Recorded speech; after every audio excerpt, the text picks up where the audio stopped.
Espírito Santo, próspero na busca ao Senhor, Deus, em nome de Jesus, para a sua honra e para a sua glória, amém. Glória a Deus, glória a Deus. Podemos assentar? Repete comigo: a água que eu bebo e o ar que eu respiro, minha intimidade com Deus se revela. Na água que eu bebo e no ar que eu respiro, ali está a intimidade que eu tenho com Deus. Você já pensou nisso? Então olha só uma coisa, vamos começar aqui, abrindo Gênesis 1, no verso 31.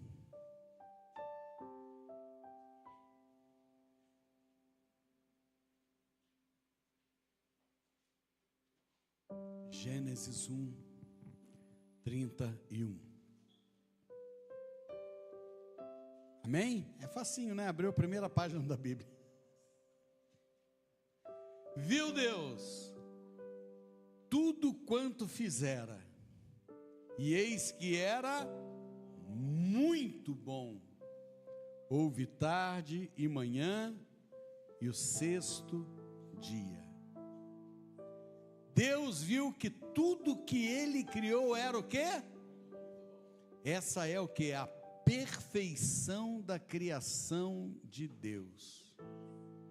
Você acredita que Deus, em algum momento, em algum milagre que Ele vai fazer, Ele faça esse milagre incompleto?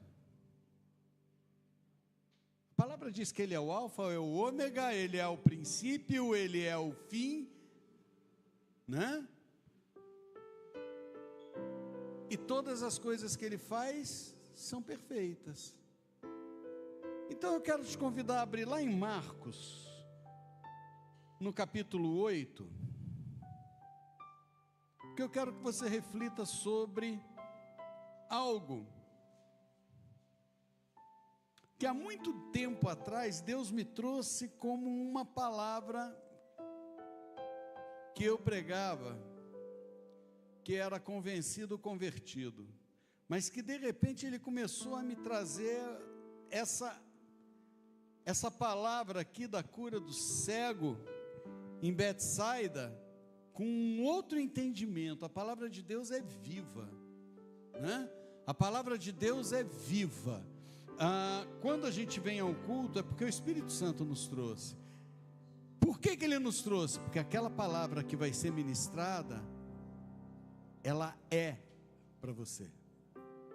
Mas a mesma palavra, sim, a palavra de Deus é viva, e cada um tem um entendimento dentro daquela necessidade que ele tem. Então, para cada um, aquela palavra vai falar de uma forma diferente. A necessidade de um irmão é diferente da necessidade do outro. A demanda que um irmão tem e que está passando na vida é diferente da demanda que o outro irmão tem e que está passando na vida. E aquela mesma palavra, ministrada da mesma forma, o Espírito Santo vai transformar no coração de cada um para aquilo que o Espírito Santo quer ministrar no nosso coração. Ele primeiro ministra no coração de quem vai ministrar, quem vai pregar. Ele ministra, esbofeteia a gente para tudo que é lado, a gente chora, a gente grune, muitas vezes a gente se contorce de dor por aquela palavra, mas daqui a pouco vem um alívio, que é uma loucura. E aqui, eu quero ler com você, a partir do verso 22, nós vamos ler os 4 versos aí, desse milagre. Então chegaram a Betsaida e lhe trouxeram um cego, rogando-lhe que o tocasse.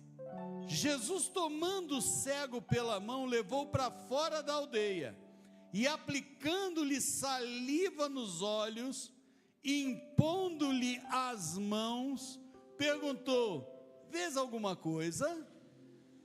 E este, recobrando a vista, respondeu: vejo os homens, porque como árvores os vejo andando. Então novamente lhe pôs as mãos nos olhos, e ele, passando a ver claramente, ficou restabelecido, e tudo distinguia de modo perfeito. Me diz uma coisa, olha onde que Deus me levou nisso, olha que loucura. Deus faz tudo perfeito, não faz? Por que ele antes, parece que ele deu uma dose, depois teve que dar outra dose, porque não ficou, né, não ficou muito bem curado, né?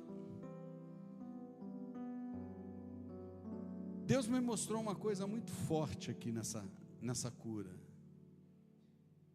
Ele mostrou que na primeira vez que ele toca nos olhos do cego, ele não abre os olhos naturais do cego, ele abre os olhos espirituais do cego. E a segunda vez que ele toca nos olhos do cego, ele faz o cego ter a visão natural recobrada. Sabe por quê? Vamos lá. Vamos em Salmo 92.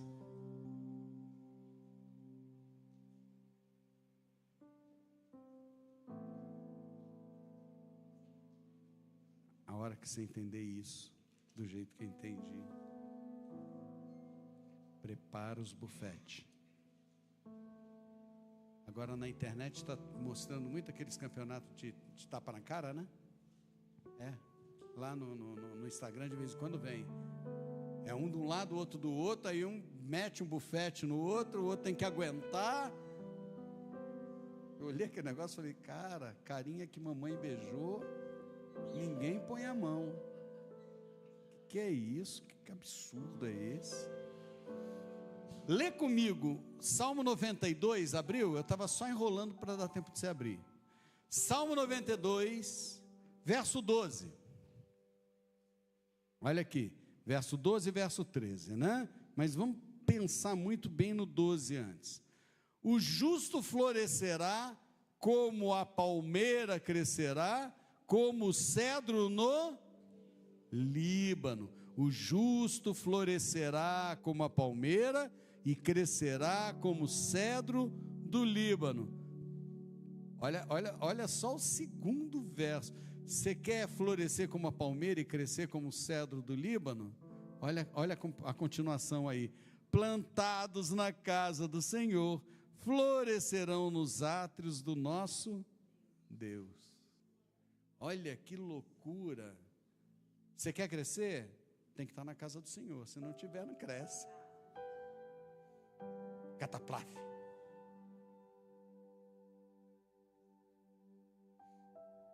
E olha só que legal. Olha o 14, ele me puxou o olho agora. Na velhice darão ainda frutos, serão cheios de seiva e de verdor, para anunciar que o Senhor é reto. Ele é a minha rocha e nele não há injustiça. Até veio a calhar aqui, o Espírito Santo é incrível. Ele é a minha rocha, guarda isso daí, segura no teu coração. Mas olha só, repara uma coisa, o justo florescerá como a palmeira e crescerá como o cedro do... Você sabe por que ele comparou com o cedro do Líbano? Porque é uma das maiores árvores que existe na face da terra. Olha que loucura que é o cedro do Líbano.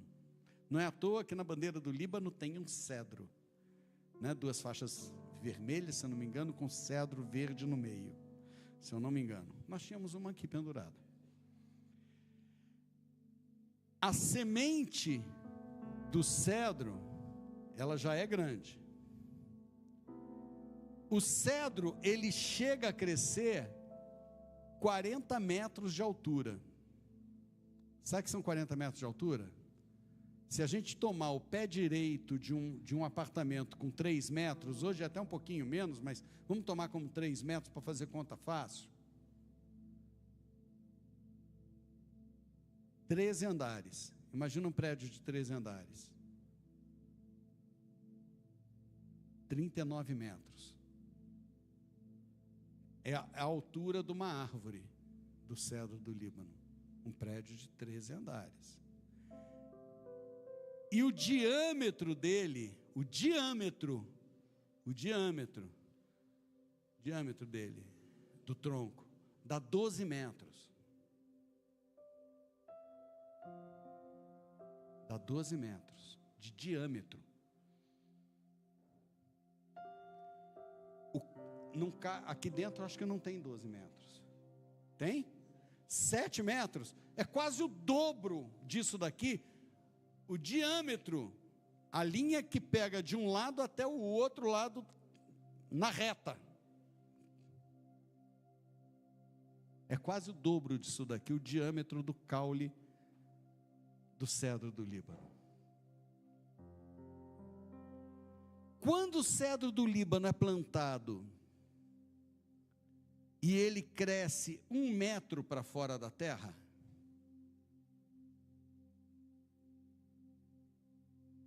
a raiz dele já está a 4 metros de profundidade. Porque para segurar uma árvore do tamanho que ele vai ser, tem que ter uma raiz aberta e muito profunda.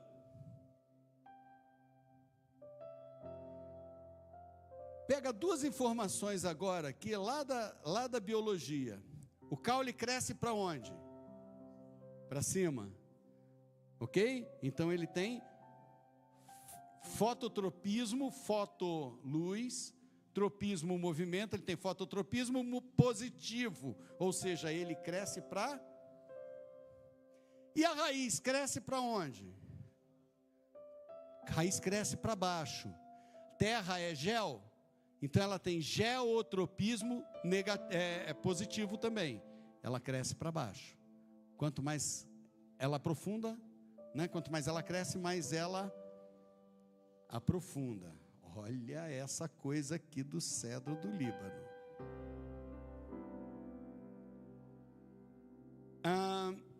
Raiz no latim vem do termo radix. Professor de português, né? De história. Legal, vai nadar de braçada aqui. Vem de radix. Radix é o mesmo radical que vem a palavra radical.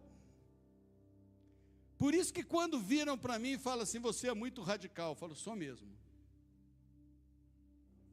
Sou mesmo, porque eu me aprofundo. Eu não sei ficar na superfície. Então, radical é aquele que se aprofunda. É que usam mal o termo radical. Deviam chamar de extremista e não de radical. Né? Aquelas pessoas que são extremistas, elas vão por extremo de uma ideologia. Né? Esse é extremista. Não é radical. Radical é quem se aprofunda com a raiz. Esse é radical. Tá? Tanto que raiz chama radícula. É raiz. Ela se aprofunda. Tá? Agora, olha que coisa mais louca. Vamos em 1 Coríntios 10.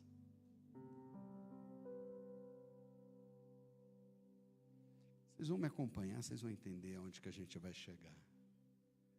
1 Coríntios 10.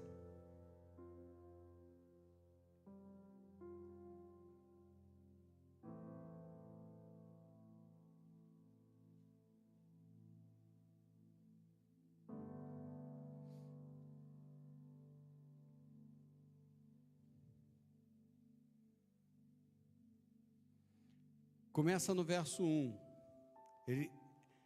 Paulo vai falar da história de Israel aqui. Olha aqui, ó. Ora, irmãos, não quero que ignoreis que os nossos pais estiveram todos sob a nuvem, e todos passaram pelo mar, tendo sido batizados assim, na nuvem como no mar, com respeito a Moisés. Todos eles comeram de um só manjar espiritual, e beberam da mesma fonte espiritual, porque bebiam de uma pedra espiritual que os seguia. Uma pedra espiritual que os seguia, e a pedra era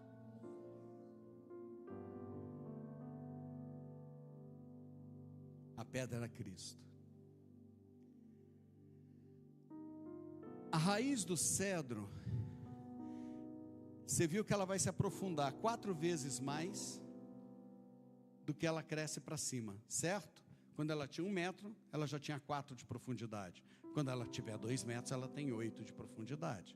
Quando ela tiver 3 metros, ela tem 12 de profundidade. Quando ela chega em 40 metros, ela tem 120 de profundidade. Quando ela chega nesse ponto, ela vai tocar, ela vai sair da terra. Ela vai sair da terra.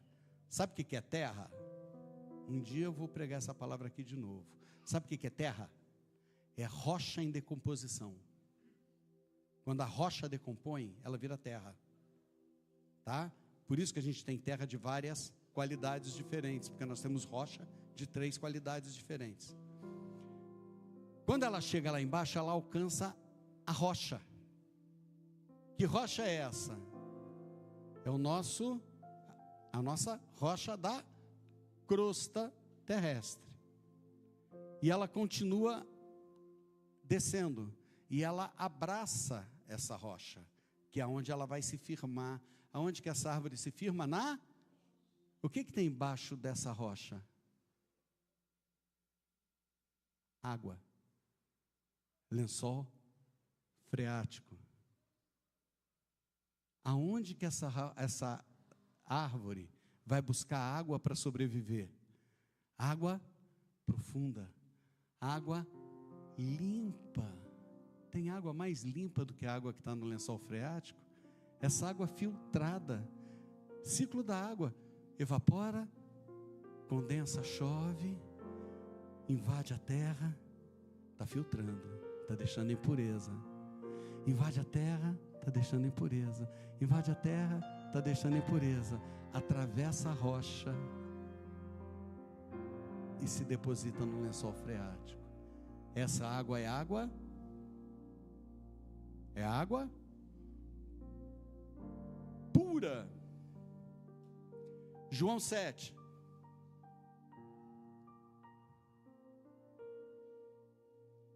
João 7.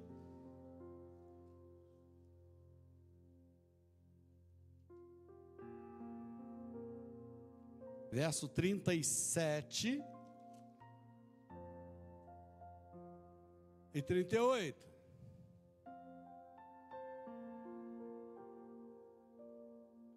Amém? No último dia, o grande dia da festa, levantou-se quem?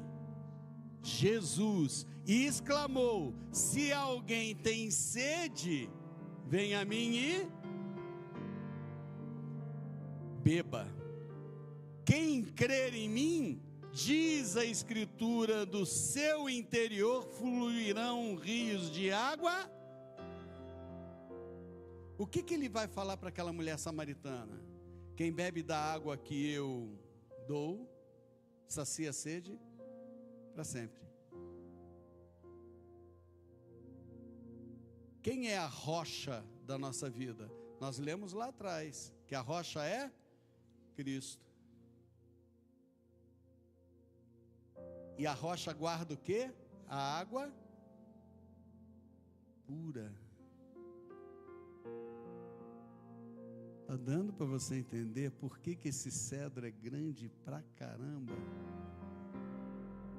Está dando para entender? Vou dar um spoiler do finzinho, depois a gente retoma. Está dando para entender por que eu falei que Jesus primeiro curou a visão espiritual daquele homem? Porque aquele homem consegue enxergar a nós em espírito como árvores que se aprofundam para beber a água da rocha, se firmar na rocha e beber a água pura.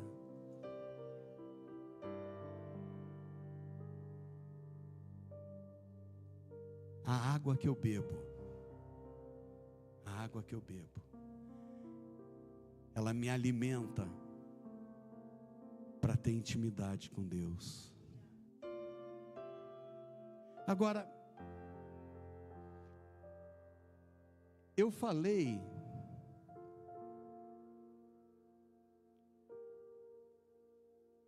que enquanto a raiz aprofunda, o que o caule faz? Ele cresce para o alto.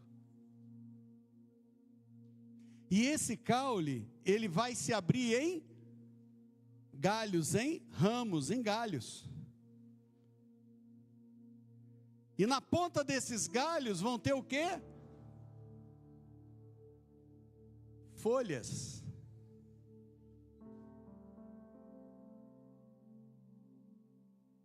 Qual é a função da folha numa planta?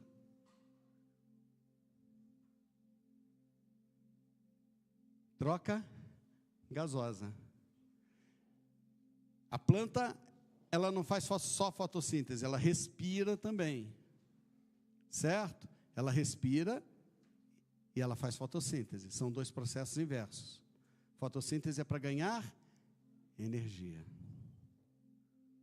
E respiração é para eliminar o gás carbônico que não serve. Certo? Agora, aonde que ela vai fazer essa troca? É aqui no rasteiro? Ela vai fazer essa troca nas alturas. Tem coisas dentro da gente que não são legais? Que a gente precisa jogar para fora? Tem um monte de gás carbônico dentro da gente que não serve para mais nada, né? Que a gente tem que, jogar fora, né? E você sabe o que é interessante? Quando você está perto de fruta que tem muito daquela mosquinha pequenininha, sabe a mosquinha da banana? Né? Ela tem um nomezinho bonitinho, chama Drosophila melanogaster. Aquela mosquinha da banana. Aquela mosquinha da banana, ela enche o saco da gente no nariz, não é? Você está respirando, ela está aqui, né? Sabe por quê? Porque ela respira gás carbônico. Quando você joga o gás carbônico para fora, ela vem pegar aquele gás carbônico que você está respirando. E ela vem para te perturbar. Que bichinho para perturbar. De repente ela erra o caminho e entra no nariz. Já aconteceu com vocês? Comigo já aconteceu. Às vezes ela está aqui assim, ela pega o vácuo ali, vai lá. Você sente ela vindo doer aqui na testa. Cara, são os capetinha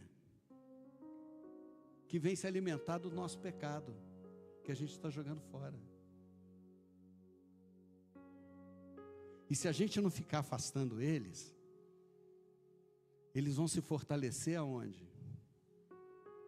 No nosso pecado. E eles vão entrar na nossa vida através do quê? Do nosso pecado. Mas aí, eu não vou respirar só. Quando eu estiver lá nos ares, eu não vou só jogar o meu pecado fora. Eu vou trocar energia com Deus. Eu vou pegar a luz. Porque o que ativa a fotossíntese na planta? A luz do sol. E quem é o sol que me alumia?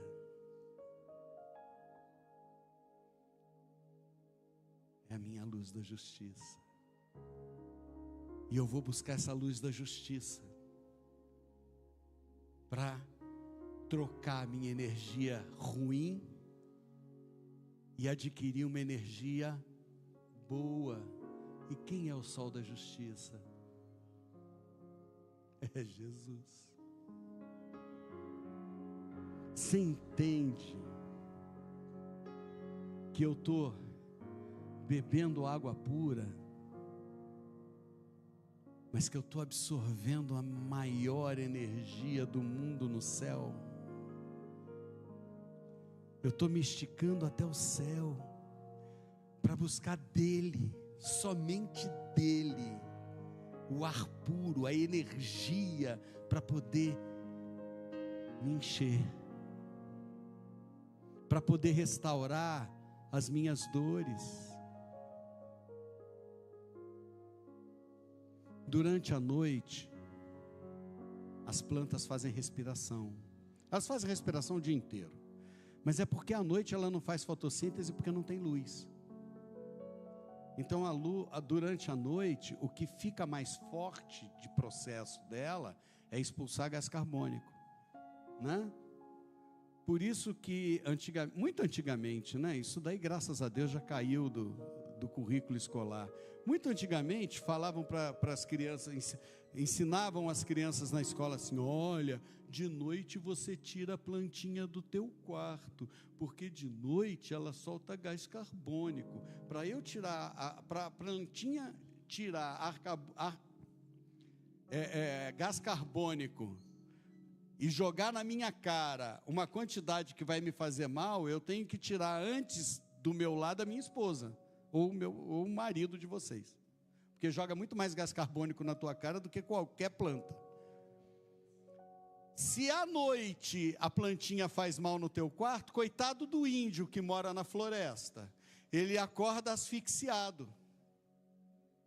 Quanta bobagem ensinaram para a gente na escola quando a gente era criança, meu Deus. Graças a Deus,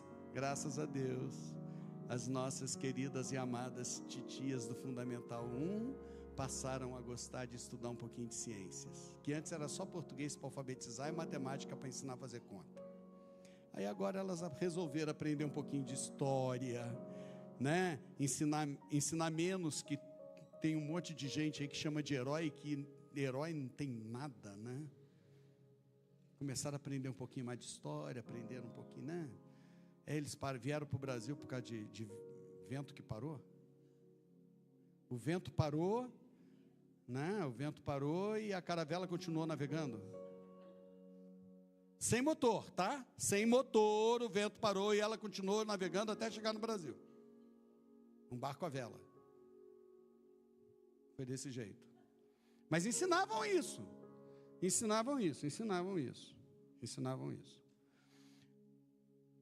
Mas, gente, o ar que eu respiro, ele me dá intimidade com Deus. A água que eu bebo, ela me traz intimidade com Deus. Por isso que aquele cego, a primeira vez que Jesus cura, ele cura primeiro o espiritual.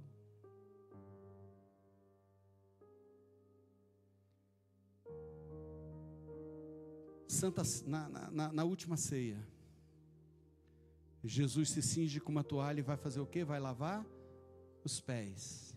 E aí ele chega em Pedro. E Pedro faz o quê? O que Pedro faz? Quando tira o pé? Não foi? Eu achei um barato. Ele veio e ela sai de lado assim.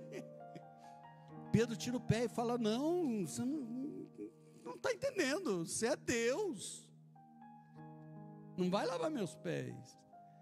E o que Jesus fala com ele? Se eu não lavar os seus pés, você não tem parte comigo.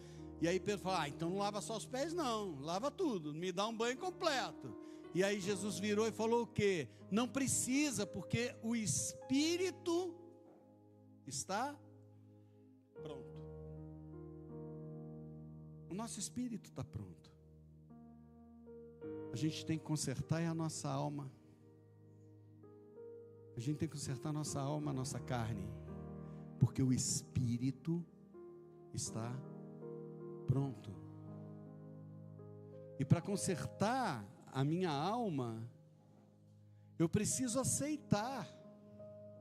Sabe quando lá em Apocalipse 3:20, Jesus fala: eis que estou à porta e bato? Ele está falando: cara, eu quero te consertar, me deixa te consertar. Aí a gente canta aquela música que fala: entra, a casa é sua, pode mudar tudo de lugar, o que não tiver no lugar, muda de lugar. Só que a gente fala isso, mas não deixa o Espírito Santo agir desse jeito. A gente não deixa. Quando o Espírito Santo começa a mexer, a gente fala, aí não. Não, aí não. Não, não mexe nisso não, deixa isso quietinho nesse lugar. E as caixinhas dos nossos pecadinhos de estimação vão ficando intocadas. Por quê? Porque a gente não dá liberdade, não dá legalidade para o Espírito Santo agir na nossa vida. Agora, quando eu quero que Ele haja na minha vida, o que eu faço? Eu respiro do ar puro, eu busco a energia no Senhor, e eu deixo que essa energia que eu pego de Deus, que é a unção de Deus, que é o poder de Deus, que é a graça de Deus que foi derramada sobre a minha vida, porque aquela cruz era minha, mas pela graça de Deus, que é um favor imerecido, Jesus veio e foi para aquela cruz no meu lugar e no seu lugar. Por isso que eu postei na Páscoa, eu não posso ir para o inferno. Deus falou comigo só duas coisas, eu precisei colocar um pouquinho no fim, porque as pessoas iam achar que eu estava sendo ou muito calvinista ou arrogante, porque Deus falou comigo assim, eu não posso ir para o inferno, porque Jesus morreu por mim. Na hora eu entendi tudo que Deus quis falar comigo, mas eu falei, alguém não vai entender, alguém vai achar que eu estou falando isso, porque uma vez salvo, salvo para sempre. Isso daí é coisa lá do calvinismo, deixa ele lá, a gente é arminiano, deixa ele lá. A gente é pela santidade, a gente perde a salvação. Se Judas não tivesse suicidado, tivesse voltado aos pés de Jesus e pedido perdão, como Pedro fez, talvez não precisasse de Paulo, e Judas seria um grande evangelista como foi Pedro, que voltou e pediu perdão. Mas Judas preferiu fazer o quê? Suicidar. E aí ele foi o filho da perdição, como Jesus já tinha predito antes. Ele só perderia o filho da perdição.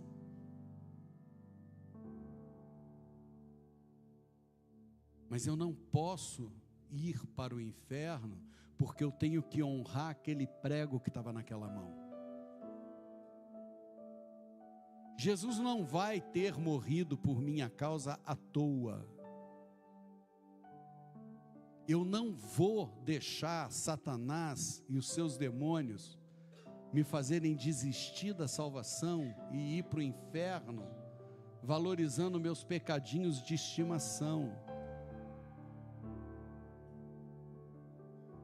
Por honra aquele prego naquela mão, aquele sangue derramado, eu preciso me converter todos os dias.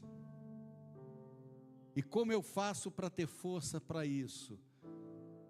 Eu busco na energia de Deus. Eu busco no ar que eu respiro. Ar puro, limpando, água pura, me purificando. Amém? Vamos ficar em pé. Vamos orar.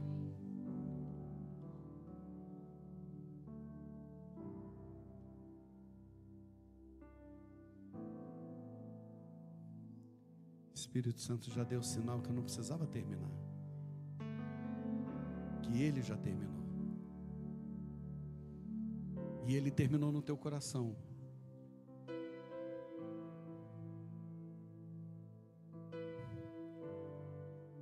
Você precisa crescer para baixo, se firmando na rocha que é Jesus. Uma árvore de 40 metros de altura e 12 metros de diâmetro de caule, ninguém arranca do lugar. Ela só cai se for por Deus. É essa envergadura que aquele cego viu em nós. Mas nós precisamos querer. Eu não posso beber água em qualquer lugar.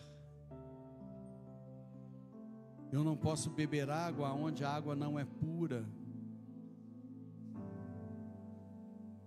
Eu tenho que beber água onde a água é limpa, aonde a água sai da sala do trono, aonde a água vem para me lavar e para me limpar, e eu preciso deixar essa água me lavar e me limpar, porque senão eu não tenho parte com Ele. Ele falou: se não deixar eu lavar teus pés, Pedro, você não tem parte comigo. Olha aqui, o que ele pôs na água? Os pés. Olha para você, o que está para baixo, perto da terra? Teus pés. O que te dá base no chão? Teus pés. É como se fosse a tua raiz. Deixa a tua raiz se aprofundar. Cria raiz. Não seja como casa construída na areia. Lembra, a casa construída na areia, a casa construída na rocha. Seja uma casa construída na rocha, que tem alicerce profundo, alicerce forte, que não é levado por qualquer ventinho de doutrina, de modismo gospel.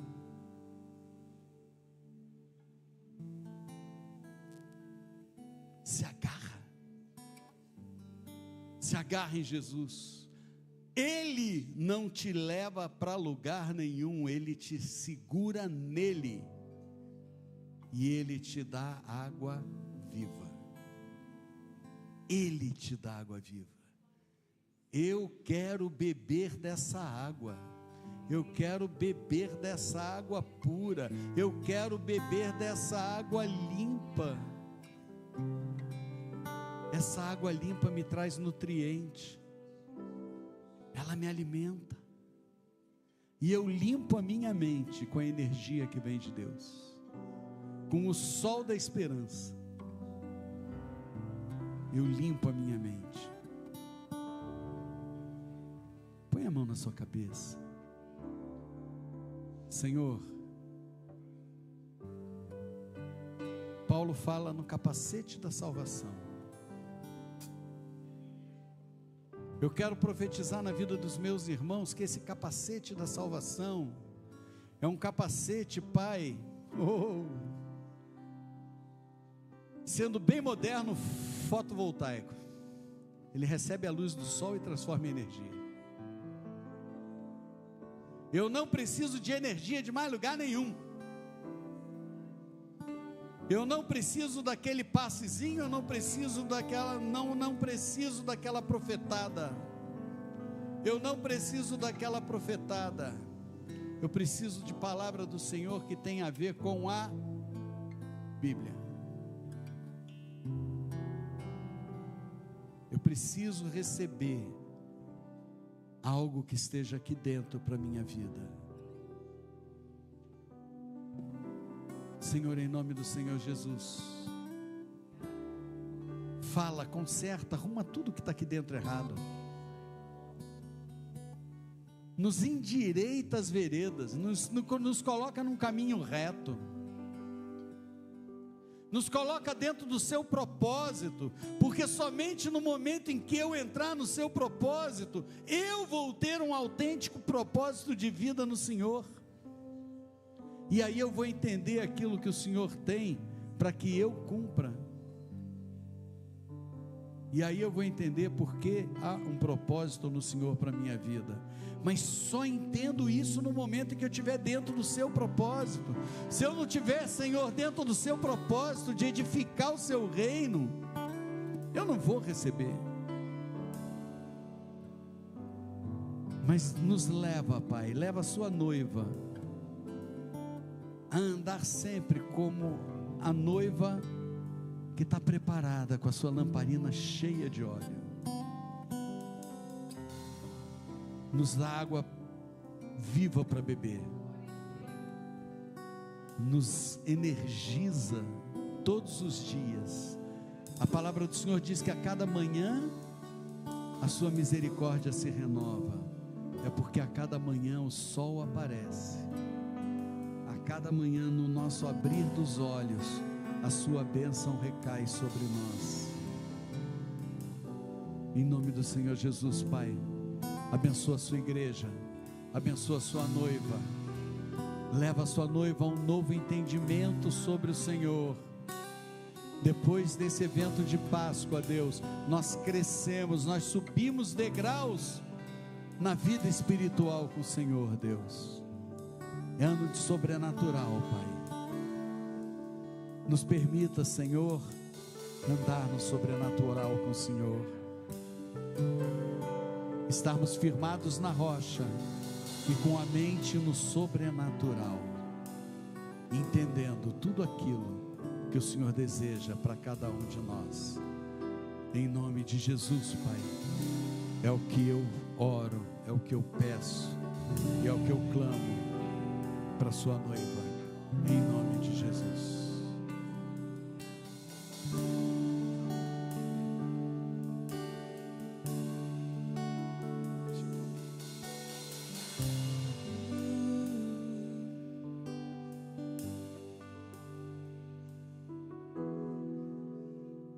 Este lugar